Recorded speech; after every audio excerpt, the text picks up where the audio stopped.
अखिलेश मायावती पर राजभर का चौंकाने वाला दावा, सुनेंगे तो हैरान हो जाएंगे।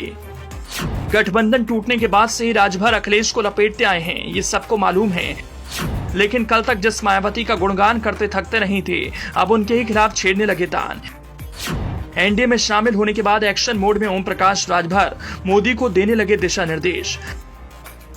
सुनने में अटपटा लगेगा, लेकिन सुभाषपा अध्यक्ष ओम प्रकाश राजभर जिस तरीके से बीजेपी के रणनीतिकारों को गाइड कर रहे हैं, उससे तो ऐसा लग रहा है बीजेपी में सियासी दांव पेच खेलने वाले खिलाड़ियों की कमी हो गई है। कैसे, इसके बारे में आपको बताएंगे, लेकिन उससे पहले सुभाषपा अध्यक्ष ओपी राजभर ने एक अंग्रेजी अखबार को दिए साक्षात्कार में क्या चौंकाने वाला दावा किया, उसके बारे में जान लीजिए। राजभर का दावा है, पिछड़ों और दलितों के दो नेता सपा अध्यक्ष अखिलेश यादव और बीएसपी सुप्रीमो मायावती यूपी में सभी समस्याओं की जड़ हैं। अखिलेश के खिलाफ राजभर का वार करना तो समझ में आता है, लेकिन मायावती के पक्ष में अभी कुछ दिन पहले तक ओपी राजभर ने मीठी मीठी बातें कही थी। मायावती को दलितों का सर्वश्रेष्ठ नेता करार दिया था। मायावती को पीएम बनाने के बाद कहते थकते नहीं थे, दावे पर दावे किया करते थे।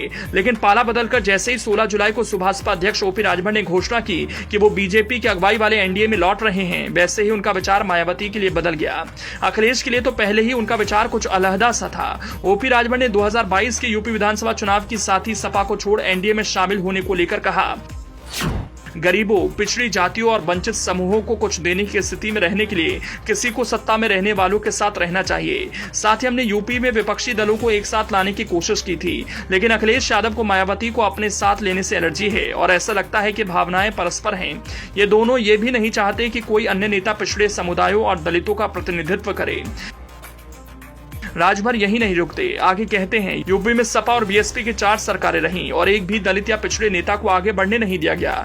हमारी छोटी सी पार्टी है, यदि ये दोनों भी हमें समायोजित नहीं कर सकते तो हमें कहीं और जाना होगा। बीजेपी के साथ आने के बाद अखिलेश यादव के आरोपों पर पलटवार करते हुए राजभर ने कहा कि पिछड़ों के नाम पर उन्होंने सिर्फ यादवों के लिए काम किया। उन्हें मुस्लिम वोट मिलते हैं, लेकिन उन्होंने एक बार भी किसी मुस्लिम को उप मुख्यमंत्री नहीं बनाया। और पिछड़ों और दलितों की इतनी ही परवाह है तो साथ क्यों नहीं आते? उन्होंने मेरी राजनीति को खत्म करने का फैसला कर लिया। सब कहते हैं बीजेपी मुस्लिम विरोधी है, आज वही बीजेपी पसमानदा कार्यक्रम कर रही है जिसमें प्रधानमंत्री भी शामिल होते हैं। सोशल मीडिया पर लोग अब कह रहे हैं बीजेपी ने हिंदुत्व का एजेंडा छोड़ दिया है। कुल मिलाकर एनडीए से दोस्ती करने के बाद ओपी राजभर फॉर्म में है, ऐसा जाहिर कर रहे हैं। बीजेपी की सियासत की कश्ती को बीच मझधार से निकालने के लिए वो आगे आए हैं। एक तरह से ऐसा लग रहा है बीजेपी के मिशन 80 को हाईजैक कर अपनी पार्टी सुभाषपा के नाम कर लिया। एनडीए में शामिल होने के बाद राजभर ने बीजेपी प्रदेश अध्यक्ष भूपेंद्र चौधरी, डिप्टी सीएम ब्रजेश पाठक और मुख्यमंत्री योगी आदित्यनाथ से शिष्टाचार मुलाकात की। यही नहीं, इस दौरान उन्होंने पूर्वांचल की उन 6 सीटों को लेकर भी बात की जहां 2019 में बीजेपी को हार का सामना करना पड़ा था। ओम प्रकाश राजभर ने कहा कि पूर्वांचल में वो अपने चुनाव प्रचार का आगाज उन सीटों से करना चाहते हैं जहां पर पिछले चुनाव में बीजेपी का प्रदर्शन खराब रहा था।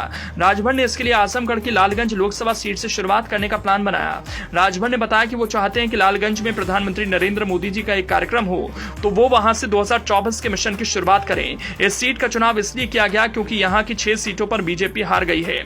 ओम प्रकाश राजभर ने लालगंज सीट पर पीएम मोदी के कार्यक्रम के लिए सीएम योगी आदित्यनाथ और प्रदेश अध्यक्ष भूपेंद्र चौधरी को पत्र लिखा और कहा कि दिल्ली से परमिशन मांगी है। उन्होंने कहा अभी तक कई जगहों पर बारिश हो रही है, ऐसे में उन्होंने सितंबर के आखिर या अक्टूबर के पहले सप्ताह में पीएम मोदी के कार्यक्रम के लिए पत्र लिखा है। तो सुभाषपा अध्यक्ष ओपी राजभर के सेक्शन मोड को क्या नाम देंगे?